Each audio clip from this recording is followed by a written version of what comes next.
ইরানের রাজধানী তেহরানের প্রধান খাবার পানির উৎস 2 সপ্তাহের মধ্যে শুকিয়ে যেতে পারে বলে জানিয়েছে দেশটির রাষ্ট্রায়ত্ত সংবাদ মাধ্যম।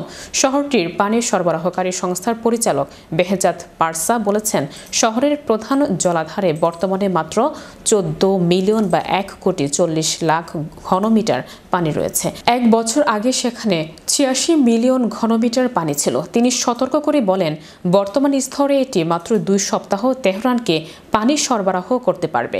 তেহরান প্রদেশ দীর্ঘমেয়াদী খরার কবলে পড়েছে, যা অঞ্চলটিকে গত কয়েক দশকের মধ্যে সবচেয়ে গুরুতর পানির সংকটের মুখে ফেলেছে। বিশ্লেষকরা মনে করছেন, আগামী কয়েক মাসে যদি বৃষ্টিপাত না হয় তাহলে তেহরানে পানির সম্পদ ব্যবস্থাপনা ও টেকসই পানীয় জলের সরবরাহ গুরুতর চ্যালেঞ্জের মুখে পড়বে। বিশ্লেষকরা মনে করছেন, আগামী কয়েক মাসে যদি বৃষ্টিপাত না হয় তাহলে তেহরানে পানি সম্পদ ব্যবস্থাপনা ও টেকসই পানীয় জলের সরবরাহ গুরুতর চ্যালেঞ্জের মুখে পড়বে।